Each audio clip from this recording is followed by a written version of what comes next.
In Matthew chapter 26, the priests plot to kill Jesus, but they fear a riot during the festival.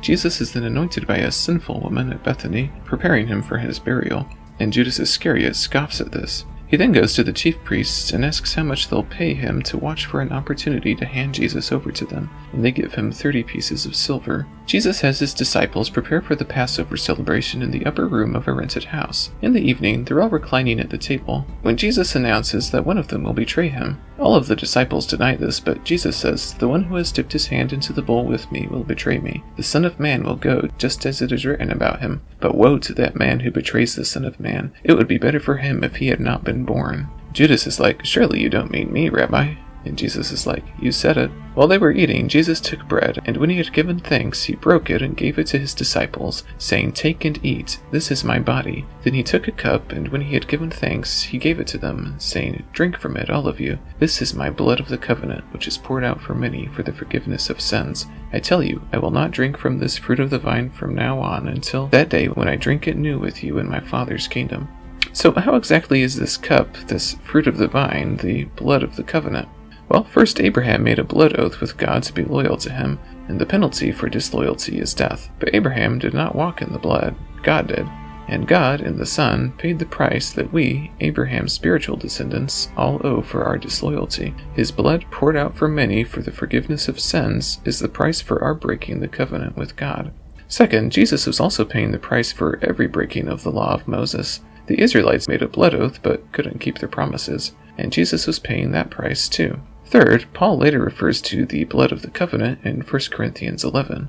Paul says that Jesus made a new covenant with his blood. As we drink his blood, we are going all the way back to the original meaning of the blood oath. We are drinking the blood of the Messiah, entering into communion with him, and promising to be faithful to him. And he is promising to keep his promises to us. Now, the Lord's Supper was instituted as part of a Passover meal. The Passover celebrates God's deliverance of Israel from Egyptian bondage. By the time of Jesus, the meal was celebrated with 4 cups of wine, each reflecting the promise of God made to Moses and Israel at the beginning of their deliverance. At least 3 of the cups were recorded in the Gospels' accounts of the Last Supper. In the traditional Passover meal, the head of the household would recite each promise from God with each cup. The first cup preceding the meal is the cup of sanctification, based on God's statement, "I will bring you out from under the burdens of the Egyptians." The second cup preceding the first course is the cup of judgment or deliverance, based on God's statement, "I will deliver you from slavery to them." Luke 22:17 records, "After taking the cup, he gave thanks and said, 'Take this and divide it among you.' The family would then take the meal together, followed by the third cup, the cup of redemption, based on God's statement, 'I will redeem you with an outstretched arm.' Luke 22:20 records, in the same way, after the supper, he took the cup, saying, 'This cup is the new covenant in my blood, which is poured out for you.' The fourth cup is the cup of protection, based on God's statement, 'I will take you to be my people, and I will be your God.' Jesus did not take this cup, forfeiting the Passover, God's protection against judgment.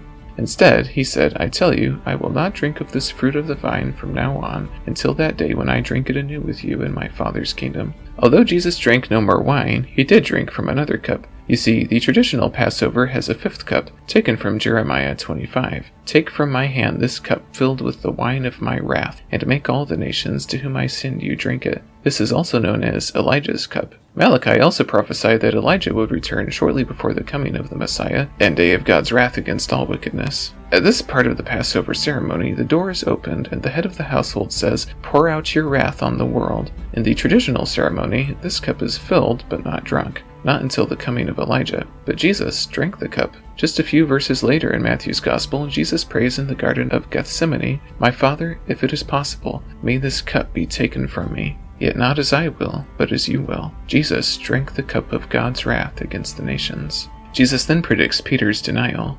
After Jesus prays in the Garden of Gethsemane, Judas shows up with an armed mob. Judas goes to Jesus saying, "Greetings, Rabbi," and he kisses him. Jesus tells him, "Do what you came for, friend." Jesus is arrested, but one of the disciples, Peter, according to John's Gospel, grabs a sword and strikes the servant of the high priest, cutting off his ear. Jesus says, "Put your sword back in its place. For all who draw the sword will die by the sword. Do you think I cannot call on my Father, and he will at once put at my disposal more than 12 legions of angels? But how then would the scriptures be fulfilled that say it must happen in this way?"